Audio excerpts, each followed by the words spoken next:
Moroccan Jews constitute an ancient community. Before the founding of Israel in 1948, there were about 250,000 to 350,000 Jews in the country, which gave Morocco the largest Jewish community in the Muslim world, but fewer than 2,500 or so remain. Jews in Morocco, originally speakers of Berber languages, Judeo-Moroccan Arabic or Judeo-Spanish, were the first in the country to adopt the French language, and unlike the general population, French remains the main and, in many cases, the exclusive language of members of the Jewish community there. History.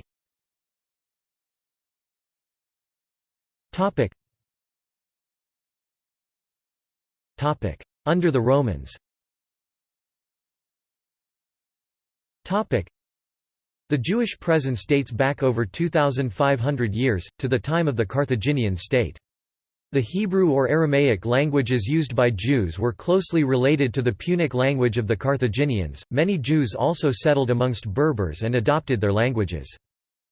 Later, under the dominion of the Romans and after 429 the Vandals, Mauritanian Jews reportedly increased in number and prospered. As Christianity was adopted by the Roman state, the church councils of Carthage adopted policies that discriminated against adherents to Judaism.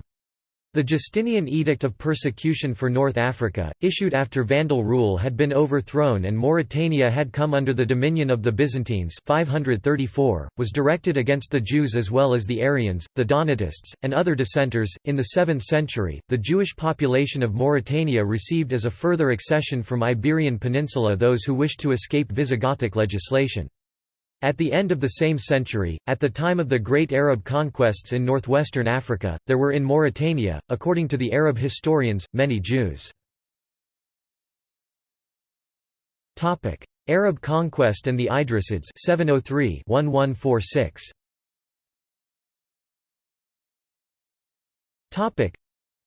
Since the city of Fez was founded in 808 AD, it attracted a diverse kind of population from all around the area. Among those newcomers came the Jews who contributed their commercial capabilities to the new developed economy.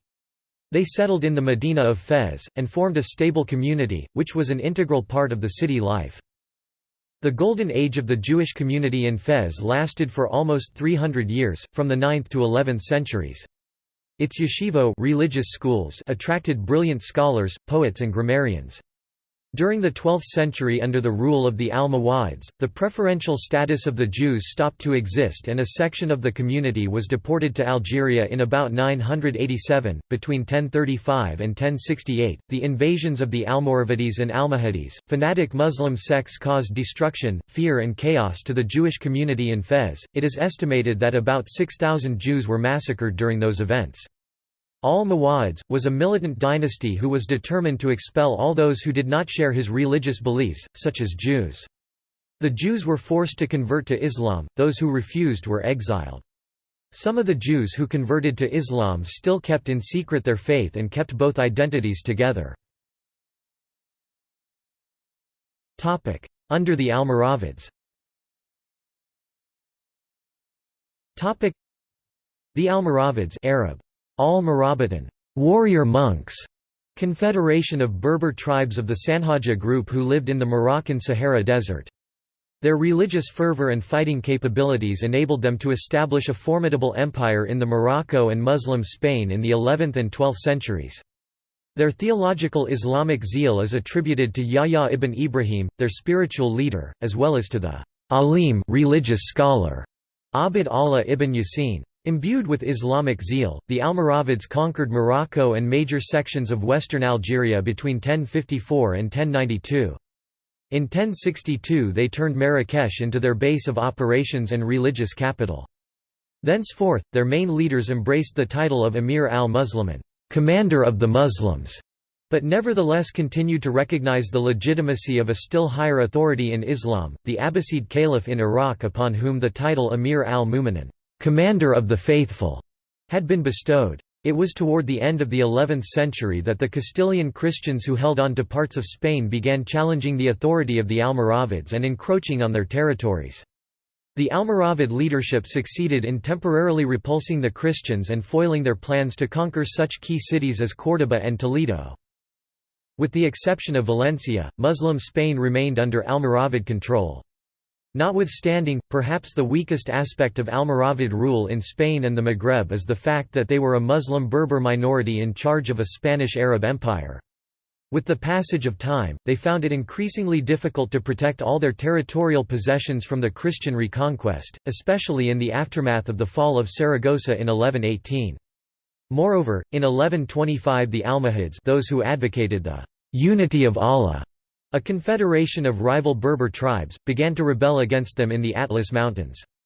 Following a protracted struggle and relentless fighting, the Almohads defeated the Almoravids in 1147. They transformed Marrakesh into their own capital and extended their authority into Muslim Spain.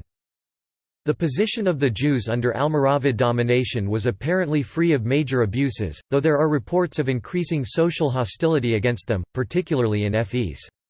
Unlike the problems encountered by the Jews during the rule of the Almohads, the Almoravids' successor dynasty, there are not many factual complaints of excesses, coercion, or malice on the part of the authorities toward the Jewish communities.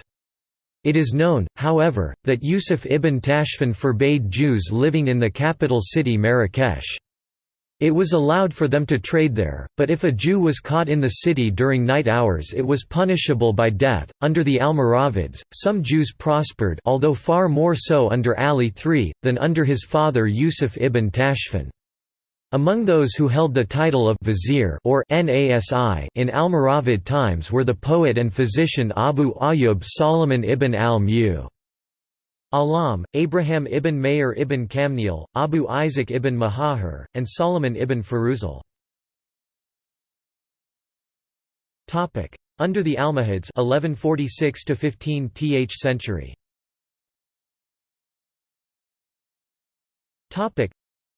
The tolerance of the jizya, the tax demanded of dhimmis paying Jews and Christians in the cities of Morocco, came to an end under the intolerant dynasty of the stern Almohades, who came into power in 1146.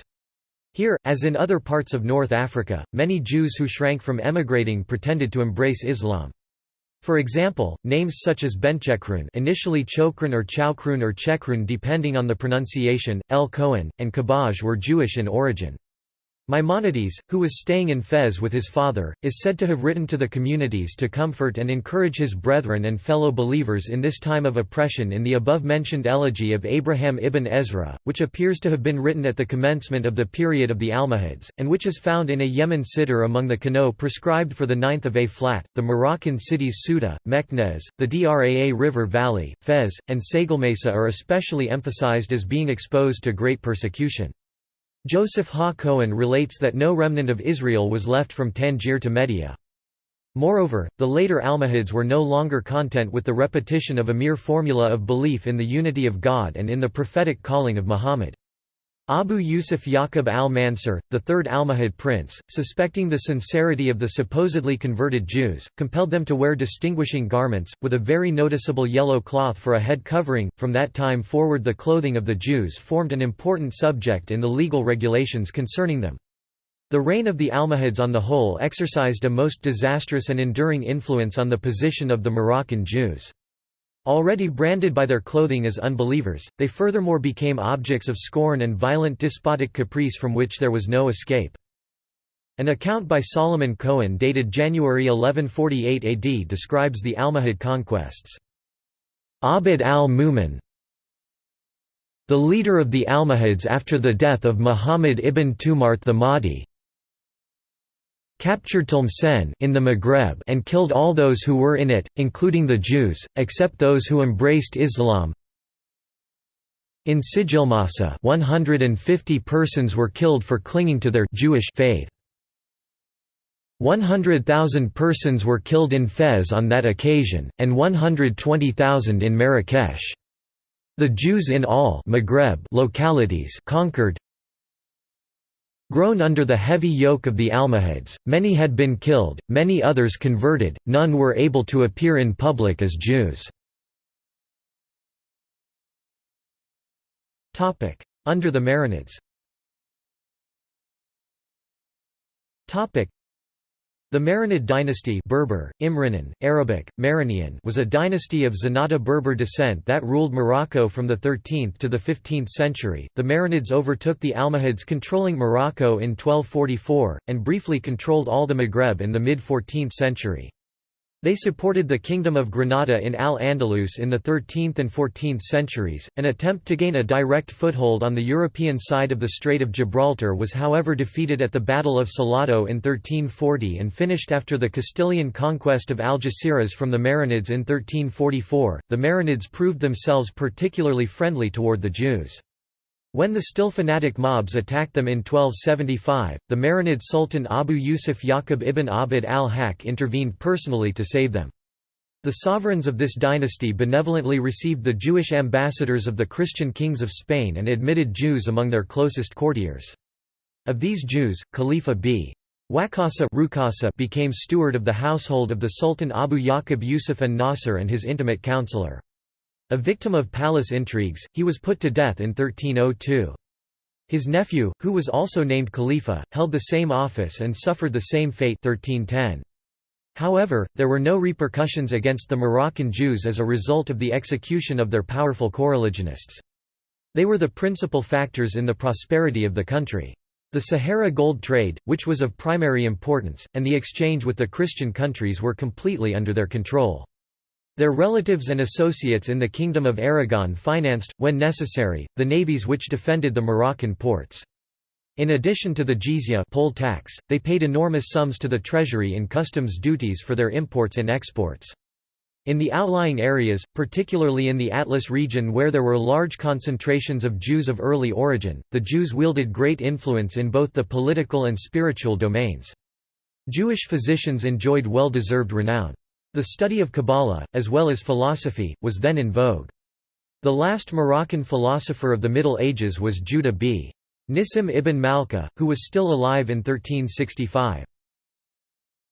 The last ruler of the Marinid dynasty, Abd al-Haq II, appointed many Jews to high positions.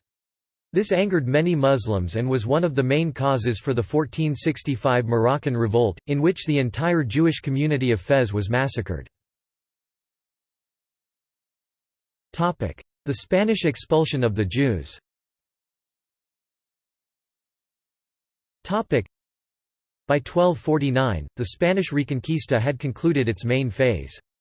During the murderous scenes enacted in 1391 in Spain, Spanish-controlled Seville, and Majorca, the Sephardi Jews of Spain seized the opportunity to emigrate to North Africa in order to escape persecution. 100 years later, King Ferdinand II of Aragon and Queen Isabella I of Castile issued the Alhambra Decree, an edict ordering the expulsion of practicing Jews from Spain. Consequently, the Jews were driven from Spain in 1492, and later from Portugal in 1496 following a similar decree by King Manuel I of Portugal. The sudden inroad of Jews into Morocco and the whole of North Africa was then repeated on a much larger scale. Following the 1465 Moroccan revolt under the Marinid dynasty, the native Jewish community in Morocco had shrunken substantially, having been massacred and marginalized. The Moroccan Jewry began to recover from the pogroms of 1465 under the Wattasid dynasty, a ruling group of Zenata Berbers which had gained control during the fall of the Marinid in 1472. The Jewish community in Morocco then swelled with the waves of refugees arriving from Spain and Portugal after 1492, increasing the cultural and economic power of the Moroccan Jewish community considerably. Incoming Sephardi Jews tended to be economically better off than their native counterparts, bringing with them specific ideas of culture shaped by centuries of life on the Iberian Peninsula. As a result, the Sephardic scholarly mercantile elite were quick to dominate Jewish communal life in Morocco. A number of natives from Fez fled to Spain over the course of the 15th century and returned to Fez following 1492, acting as a unique bridge between the native Jews of Morocco and the newly arrived Sephardim. Among this group, the most outstanding representatives were the Ibn Danan family. Fleeing from Fez in either 1438 or 1465, the Ibn Danans settled in Granada where Rabbi Moses Maimon ibn Danan and his son Sadia achieved fame as scholars. Sadia returned to Fez after the Spanish expulsion and served as a spiritual guide for other exiles, whilst identifying himself with the native Jews. The Ibn Danan family was among the intellectual and financial elite of Fez for centuries, creating alliances across Sephardi families and maintaining a prominent synagogue in Fez. The arrival of Spanish Jewish refugees brought important changes in city life and within the pre-existing Jewish community. Jewish life in the Muslim interior of Morocco became dominated by the Sephardic plutocracy that continued to maintain control of the Moroccan Jewry up until modern times. Each local community had a rigid, or sheikh al-Yahud, who was appointed by the government. The chief figure in the larger Jewish community was the Najid of the capital, who was invariably a court Jew. Throughout the Moroccan Jewish community, there were famous Sephardic Dayanim such as the Ibn Danans whose authority was largely recognized by Jews within the whole country. However, the influx of refugees also caused overcrowding in the larger cities of Morocco and aroused uneasiness among both the Muslims, who feared an increase in the price of necessities, and the Jews already settled there, who had hitherto barely succeeded in creating a livelihood in handicrafts and petty commerce. While many Spanish Jewish exiles to Morocco were able to successfully integrate into the larger community in part due to their relative wealth, the problem of poverty among exiles still left a significant number of Jewish refugees vulnerable. Many died of hunger and some returned to Spain, most fled to Fez, where new challenges awaited them. More than 20,000 Jews died in and around Fez following a terrible fire and subsequent famine in the Jewish quarter of the city. Despite the trials faced by Jews in Morocco, numerous New Christians, also referred to as Marranos, that still remained in Spain and Portugal following the expulsions endeavoured to make their way to North Africa. In response to this, King Manuel I issued a number of ordinances in 1499 forbidding the emigration of new Christians without explicit royal permission. Nevertheless, with monetary and transportive aid from figures already established in the Jewish diaspora, many new Christians succeeded in immigrating to North Africa. A new group of new Christians came to Morocco through the establishment of the Inquisition in Portugal under Pope Paul III in 1536. In 1508, Portugal had come to occupy parts of Morocco, succeeding in conquering the old seaport town of Safi, which had a large number of Jewish inhabitants and had subsequently become an important commercial centre. In 1510, Safi was besieged by a large Moorish army. Following this, some Portuguese Jews brought assistance to the besieged with ships manned by coreligionists and equipped at their own cost. In Safi, the Jews were allowed to live as such by King Manuel I's permission, in addition to Asila after 1533, which had long been a Portuguese possession. In the quarrels which took place afterwards between the Moors and the governors of Azamor, the Wattasid sultans employed some of the well-connected immigrants as commercial and diplomatic go-betweens with the Portuguese crown. Men such as Rabbi Abraham B. Zamiro of Safi, and Jacob Rosales and Jacob Root of Fez, were as much agents of Portugal as Morocco. The Wattasids also took in their service some Jewish artisans and technicians who possessed strategic military skills. These men were employed in much the same spirit as Christian mercenaries, and were generally not considered to be government officials with any administrative authority over Muslims. Under Saudi dynasty. The Saudi dynasty or Saudian dynasty was a dynasty of Arab descent that ruled Morocco from 1554 to 1659. From 1509 to 1554 they had ruled only in the south of Morocco. While still recognizing the Wattasids as sultans until 1528, Saudians' growing power led the Wattasids to attack them and, after an indecisive battle, to recognize their rule over southern Morocco through the Treaty of Tadla. Their reign over Morocco began with the reign of Sultan Muhammad Ash-Sheikh in 1554, when he vanquished the last Wattasids at the Battle of Tadla. The Saudian rule ended in 1659 with the end of the reign of Sultan Ahmad el-Abbas.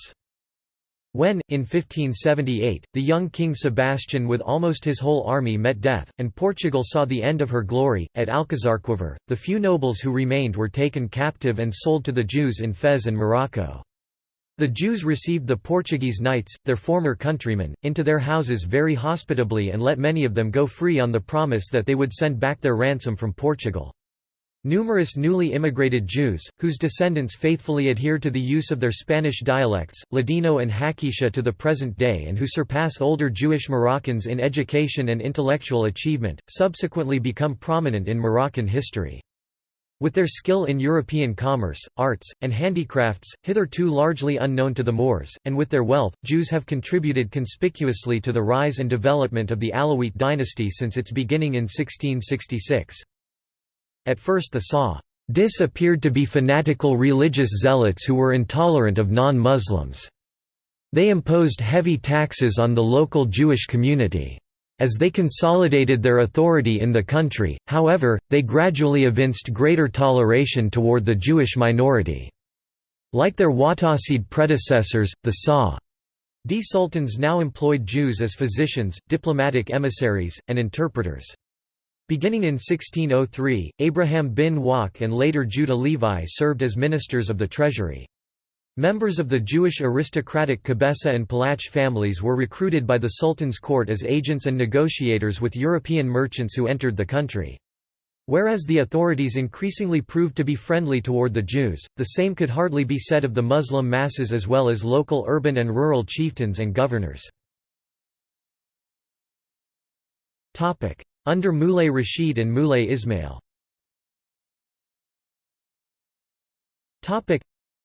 The Jews suffered much during the great conquests of Moulay Rashid, who united the separate parts of Morocco into one single state, and wished to add to it all northwest Africa. According to Chenier, when al-Rashid took the city of Marrakesh in 1670, at the desire of the inhabitants he caused the Jewish counselor and governor of the ruling prince Abu Bakr, together with the latter and his whole family, to be publicly burned, in order to inspire terror among the Jews. He also tore down the synagogues of the city, expelled many Jews from the Berber region of Sousse and treated them tyrannically. His demands on the Jews in the way of taxes were enormous. He had them collected by Joshua ben Hameshet, a rich Jew, to whom he was under obligations for various services and whom he appointed chief over the Jews. He even ordered the Jews to supply wine to the Christian slaves. In 1668 the Jewish community of Chaouia, settled in Fez after Moulay Rashid attacked the town of Chaouia. They were given 3 days to leave, and they left with their rabbi Maimon of Flalo. They numbered around 1,300 households and possessed great wealth. After they moved to Fez they were granted their own synagogue. Moulay Rashid's successor was his brother Ismail, Moulay Ismail 1672, one of the cruelest of tyrants. On his accession Ismail appointed his Jewish advisor Joseph Toledani, son of Daniel Toledani, Moulay Rashid's counselor, to be his minister, in which capacity Joseph concluded a peace between Morocco and Holland. Under Ismail's rule the ruined synagogues were rebuilt, although his taxes on Jews were oppressive. One day, he threatened to compel them to accept Islam if their Messiah did not come within a definite time. The Jews understood the hint and satisfied his pious zeal with a very large sum of money. The Jews, who served as tax collectors on the whole coast, used to give Ismail a golden riding outfit as an annual present—an inducement to keep them in office—and a hen and a dozen chickens fashioned in gold as a tax payment for the whole Jewish community. Ismail had another way of securing money. For a certain sum he would sell to an aspirant for honors the position and wealth of one of his favorites. In one such transaction Maimaran, who was chief ruler over the Jews of the realm, feared a rival in Moses ibn Attar, and offered the Sultan a certain sum for his head. Ismail then let Moses ibn Attar know how much had been offered for his head, whereupon ibn Attar offered double the sum for the head of his opponent.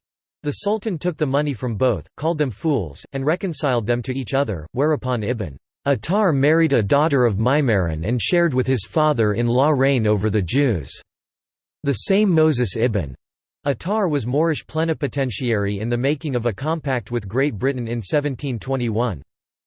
After 1700 Fez no longer attracted as many Jews as in the previous centuries, while others still continued to arrive. Other retained residents in Fez, while spend their time elsewhere. In 1703 a controversy happened between the Jews of Chaouia residing in Fez to the rest of the Jewish community. They demanded from their communal leaders that the governmental taxes will be assessed for them separately. Furthermore, they had a bad relations with the rest of the community, and tried to form separate agreements with the government. Those two events, did not pass on eventually. The two communities, those who came from Spain and the locals finally melded together. The Arabic language was the main language, while the unique Spanish rituals was kept and been practiced. The number of the community members fluctuated, through the following years. From times of relative peace to times of epidemic and different crises, as for example in 1723, an extended drought transformed the Mela into a ghost town, as many Jews escaped and abandoned the area. "The houses of the rich are empty, their inhabitants have disappeared, the gates of the courtyards are closed, weeds grow up and robbers enter, stealing the doors and the beds. Many houses have been demolished, their stones and rafters taken away. Most of the streets of the Mela are deserted." The hunger took the lives of more than 2,000 people, and 1,000 more converted their religious from Judaism to different religion. In the 18th century. The condition of the Jewish community was unchanged under Muhammad III (1757–89), who distinguished himself by his attempt to introduce European culture into his kingdom. His eldest son, Moulay Ali, governor of Fez, courageously opposed his father's suggestion to impose a tax upon that city in favor of his other brothers, which tax was to be paid by the Jewish community. He stated that the Jews of Fez were already so poor that they were unable to bear the present tax and that he was not willing to increase still further their excessive misery. His minister was the Jew Elijah ha-Levi, who had at one time fallen into disgrace and had been given as a slave to a smuggler of Tunis, but had been restored to favor. The accession to the throne of Yazid, on the death of Muhammad III in 1789, led to a terrible massacre of the Moroccan Jews, having refused him their support in his fight with his brother for the succession. As a punishment, the richer Jews of Tétouan, at his entry into the city, were tied to the tails of horses and dragged through the city. Many were killed in other ways or robbed. Jewish women were raped. The Spanish consul, Solomon Hazan, was executed for alleged treachery, and the Jews of Tangier, Asila, and Alcazarquivir were condemned to pay a large sum of money. Elijah, the minister of the former king, who had always opposed Yazid in the council, quickly embraced Islam to avoid being persecuted, but he died soon after. The cruelty of the persecutors reached its climax in Fez. In Rabat, as in Meknes, the Jews were ill-treated. In Mogador, strife arose between the Jews and the city judge on the one hand, and the Moorish citizens on the other. The dispute was over the question of Jewish garb. Finally, the Jews were ordered to pay 100,000 piastres and 3 shiploads of gunpowder, and most of them were arrested and beaten daily until the payment was made. Many fled beforehand to Gibraltar or other places, some died as martyrs, and some accepted Islam. The notables and the Muslim masses then rose to intervene on behalf of the Jews. They hid many of them in their houses and saved a great many others. In Rabat, the governor Bergash saved the community from the worst. The sanguinary events of the year 1790 have been poetically described in two Kano for the 9th of A-flat, by Jacob ben Joseph al-Mali, and by David ben Aaron ibn Husayn. From the second half of this century, various accounts of travels exist which give information concerning the external position of the Jews. Chenier, for example, describes them as follows.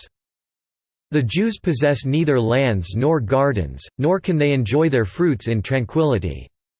They must wear only black, and are obliged when they pass near mosques, or through streets in which there are sanctuaries, to walk barefoot. The lowest among the Moors imagines he has a right to ill-treat a Jew, nor dares the latter defend himself, because the Quran and the judge are always in favor of the Mohammedan. Notwithstanding this state of oppression, the Jews have many advantages over the Moors, they better understand the spirit of trade, they act as agents and brokers, and they profit by their own cunning and by the ignorance of the Moors. In their commercial bargains many of them buy up the commodities of the country to sell again. Some have European correspondents, others are mechanics, such as goldsmiths, tailors, gunsmiths, millers, and masons. More industrious and artful, and better informed than the Moors, the Jews are employed by the emperor in receiving the customs, in coining money, and in all affairs and intercourse which the monarch has with the European merchants, as well as in all his negotiations with the various European governments. There were, indeed, quite a number of such Jewish officials, negotiators, treasurers, counselors, and administrators at the Moroccan court, whom the European is inclined to call ministers, but whom in reality the ruler used merely as intermediaries in extorting money from the people, and dismissed as soon as their usefulness in this direction was at an end. They were especially Jews from Spain, the Megarashim, whose wealth, education, and statesmanship paved their way to the court here, as formerly in Spain. One of the first of such ministers was Shumal al-Baranzi, at the beginning of the 16th century in Fez, who opened the «state career» to a long succession of coreligionists ending in the 19th century with Masado ben Liho, prime minister and representative counselor of the emperor in foreign affairs. It would be erroneous to suppose that these Jewish dignitaries of the state succeeded in raising the position and the influence of their fellow believers, or that they even attempted to do so. They were usually very glad if they themselves were able to remain in office to the end of their lives. Moroccan Jews were employed also as ambassadors to foreign courts. At the beginning of the 17th century, Pacheco in the Netherlands, Shumal al-Farashi at the same place in 1610, after 1675 Joseph Toledani, who, as stated above, concluded peace with Holland, his son Chaim in England in 1750, a Jew in Denmark. In 1780 Jacob ben Abraham Beniter was sent as minister from Morocco to King George III, in 1794 a Jew named Sumbul, and in 1828 Mayor Cohen MacNin were sent as Moroccan ambassadors to the English court. Another event caused to a population decrease among the community was the 2-year exile of the Jews from the Mellah in 1790 to 1792, during the brief reign of Sultan Malawi Yazid. The whole community was forced to leave to Kasbah Shrarda, which was on the other side of Fez. This time the population of the Jews around the Mellah was at the lowest stage of all time, and did not manage to «heal» itself. A mosque was built on the site of the main synagogue, under the order of Yazid. Tombstones from a near-Jewish cemetery was used to build the mosque, and the cemetery itself was moved to the entrance of the Muslim quarter along with the bones of the saintly rabbis. The exile lasted around for 2 years, and only after the death of Yazid, the Qadi of Fez ordered the mosque to be torn down and the Jews were permitted to return to their quarter. In the 19th century.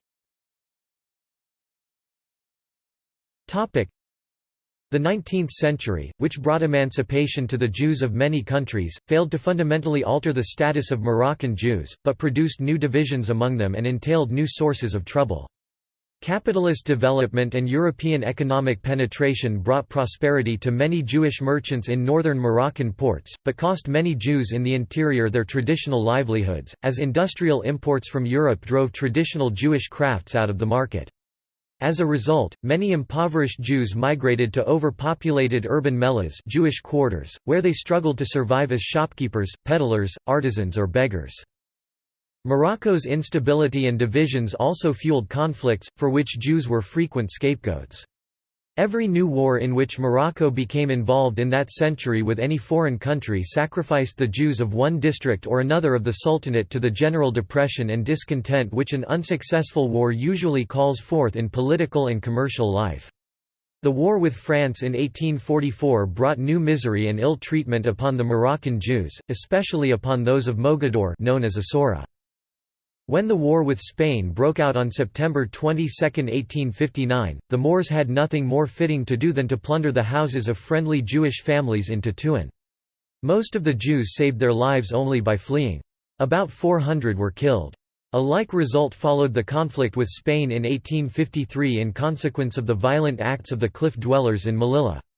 During this century and up to 1910, around 1,000 Moroccan Jewish families migrated to Amazon, in northern Brazil, during the rubber boom.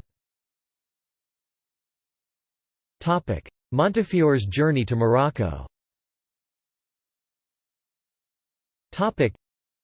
In 1863 Sir Moses Montefiore and the Board of Deputies of British Jews received a telegram from Morocco asking for help for a group of Jews who were imprisoned at Safi on suspicion of having killed a Spaniard. 2 others had already been executed at the instigation of the Spanish consul, one of them publicly in Tangier, the other in Safi.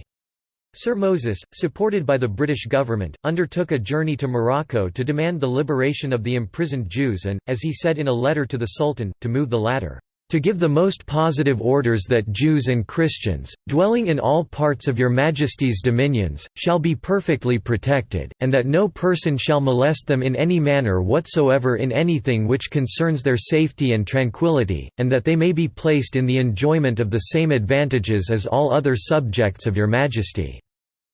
Montefiore was successful in both attempts, the prisoners were liberated, and on February 15, 1864, the Sultan published an edict granting equal rights of justice to the Jews. This edict of emancipation was confirmed by Muhammad IV's son and successor, Moulay Hassan I, on his accession to the throne 1873 and again on September 18, 1880, after the Conference of Madrid. The persecution of Moroccan Jews was one of the motives for the foundation in 1860 of the Alliance Israélite Universelle (AU), a French-based organization working for Jewish social and political equality and economic advancement worldwide. Morocco was one of the countries where the AU was most active. Its very first school was founded in Tétouan, Morocco, in 1862. Eventually it had 83 schools in Morocco, more than in the rest of the world combined.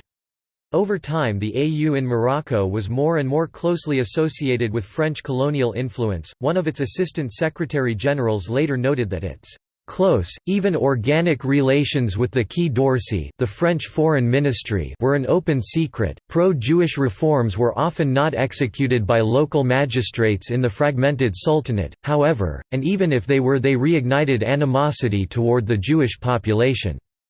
Thus, for example, the Sultan Sulayman (1795–1822) decreed that the Jews of Fez might wear shoes, but so many Jews were killed in the streets of that city as a result of the edict that they themselves asked the Sultan to repeal it. According to a statistical report of the AU, for the years 1864–80 no less than 307 Jews were murdered in the city and district of Morocco, which crimes, although brought to the attention of the magistracy upon every occasion, remained unpunished. While the AU failed to achieve much in increasing Moroccan Jews' political status, it did succeed in giving a significant minority of them modern French language educations and in initiating them into French culture. This included a transformation of many Moroccan Jews' gender and sexual norms. For many centuries, Moroccan Jews and Muslims had shared such customs as polygamy, segregation of the sexes, early ages of female marriage, and a tolerance for men's love of male youths that was in contrast to both Jewish and Islamic scriptural prescriptions. The AU set out to Europeanize Moroccan Jews' marriage patterns and family forms, combating prostitution, eliminating Jewish women's traditional head coverings, and reining in on what it saw as Jewish men's promiscuity and homosexual tendencies. These changes required, in the words of an AU alumni association in Tangiers in 1901, that Jewish mores be disengaged from the Muslim spirit, thus helping, like the AU activities generally, to increase Moroccan Jews' distance from an emerging Moroccan national identity. Pictorial essay of Jewish community. Early photographs of Moroccan Jewish families, taken in the early 20th century by German explorer and photographer, Hermann Burchardt, are now held at the Ethnological Museum of Berlin. Modern times. The status of Moroccan Jews was not substantially improved by the establishment in 1912 of a French protectorate over much of the country. By contrast with Algeria, where Jews obtained French citizenship en masse with the adoption of the Crémieux Decree in 1870, the establishment of the French protectorate in Morocco cost many Jews the forms of European extraterritorial protection they had formerly enjoyed, relegating them once more to the status of «natives». In 1912, thousands of rebelling Moroccan soldiers entered and pillaged the Mela Jewish quarter of Fez. More than 50 Jews were killed and hundreds of homes and shops were destroyed or damaged. The events were known as the Tritel. By the 1930s, increasing numbers of Moroccan Muslims began to graduate from schools taught in French and to demand access to jobs in the colonial administration and in French-owned businesses that had been filled by French citizens and by Moroccan Jews who, as a community, had been willing to send significant numbers of children to schools taught in French a generation or two earlier than Moroccan Muslims. In 1940, the Nazi-controlled Vichy government issued anti-Semitic decrees excluding Jews from public functions. Sultan Muhammad V refused to apply these racist laws and, as a sign of defiance, insisted on inviting all the rabbis of Morocco to the 1941 throne celebrations. In 1948, approximately 265,000 Jews lived in Morocco. Around 2,500 live there now, mostly in Casablanca, but also in Fez and other main cities.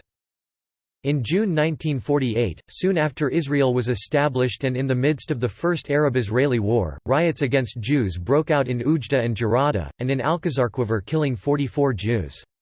In 1948–9, 18,000 Jews left the country for Israel. After this, Jewish emigration continued to Israel and elsewhere, but slowed to a few thousand a year. Through the early 1950s, Zionist organizations encouraged emigration, particularly in the poorer south of the country, seeing Moroccan Jews as a valuable source of labor for the Jewish state. From 1948 and on, a mass of Jews left Fez. As the State of Israel was declared, most of them immigrated to Israel, and some of them to France and Canada. In the 1950s and 1960s there were still active Jewish schools and organizations such as Alliance Israélite Universelle, which later got closed as the Jewish population decreased. In 1956, Morocco attained independence. Jews occupied several political positions, including 3 members of the Parliament of Morocco and a Minister of Posts and Telegraphs.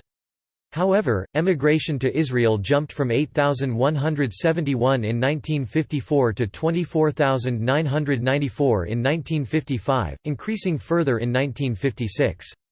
Beginning in 1956, emigration to Israel was prohibited until 1961, although it continued illegally until it was officially resumed.